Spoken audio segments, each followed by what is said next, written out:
15 kabanata. Kinaumagahan, nagpulong agad ang mga punong pari ng mga Hudyo, mga pinuno ng bayan, mga tagapagturo ng kautusan, at iba pang bumubuo ng Sanhedrin. Ipinagapos nila si Jesus at dinala kay Pilato. Ikaw ba ang hari ng mga Hudyo? Tanong sa kanya ni Pilato. Kayo ang may sabi niyan. Tugon naman ni Jesus. Nagharap ng maraming paratang ang mga punong pari laban kay Jesus, kaya't siya'y muling tinanong ni Pilato. Wala ka bang isasagot? Narinig mo ang dami ng kanilang paratang laban sa iyo. Ngunit hindi pa rin tumugon si Jesus, kaya't nagtaka si Pilato. Tuwing pista ng Paskwa, si Pilato ay nagpapalaya ng isang bilanggo, sino mang hilingin sa kanya ng taong bayan. May isang bilanggo noon na ang pangalan ay Barabas. Kasama siya sa mga naghimagsik at nakapatay siya noong panahon ng himagsikan.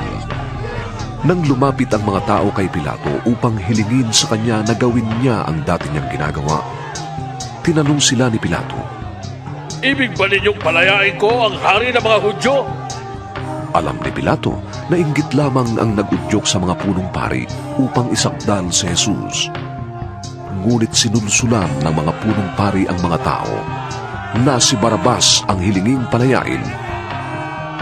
Kaya't muli silang tinanong ni Pilato, Ano naman ang gusto ninyong gawin ko sa taong ito na tinatawag yung hari ng mga Hudyo?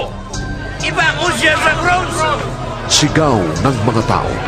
Bakit? Ano ba ang kasalanan niya? Tanong ni Pilato. Ngunit lalo pang sumigaw ang mga tao. Ipako siya sa cross! Sa paghahangad ni Pilato na mapagbigyan ng mga tao, pinalaya niya si Barabas at si Jesus naman ay kanyang ipinahagupit at pagkatapos ay ibinigay sa kanila upang ipako sa krus. Dinala ng mga kawal si Jesus sa bakuran ng palasyo ng gobernador at kanilang tinipon doon ang buong batalyon. Sinuutan nila si Jesus ng balabal na kulay ube. Kumuha sila ng sangang matinik, ginawa yung korona at ipinutong sa kanya. Pagkatapos, sila'y patuyang nagpugay at bumati sa kanya. Mabuhay ang hari ng mga Hudyo! Siya'y pinaghahampas sa ulo, pinagduduraan at pakutyang niluhod-luhuran. Matapos kutyain, siya'y hinubaran nila ng balabal na kulay ube, sinuutan ng sariling damit at inilabas upang ipako sa krus. Nasa lubong nila sa daan ang isang lalaking galing sa bukid, si Simong taga Sirene, ama ni na Alejandro at Rufo. Pilit nilang ipinapasan sa kanya ang krus ni Jesus. Kanilang dinala si Jesus sa lugar na tinatawag na Golgotha, na ang ibig sabihin, poong ng pungong. Binigyan siya ng alak na may kahalong mira, ngunit hindi niya ito ininom.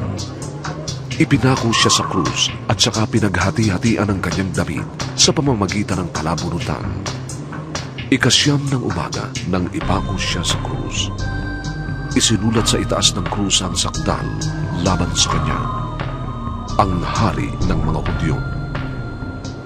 May 2 tulisang kasabay niyang ipinako sa krus, isa sa kanan at isa sa kaliwa.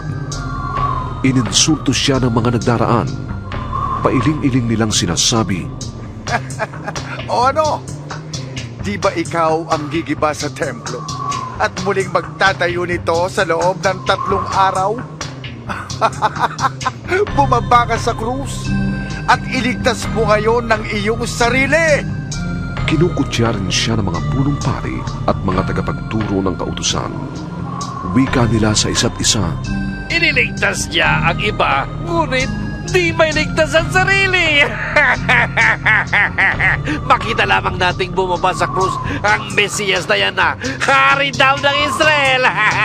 Maniniwala na tayo sa kanya! nilait din siya ng mga nakapakong kasama niya.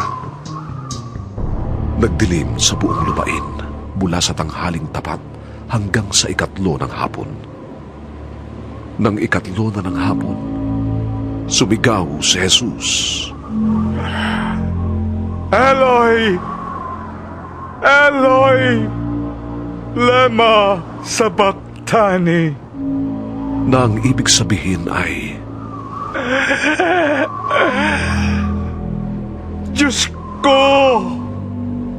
Diyos ko! Bakit mo ko pinabayaan? narinig ito ng ilan sa mga nakatayo roon at kanilang sinabi, Pakinggan ninyo.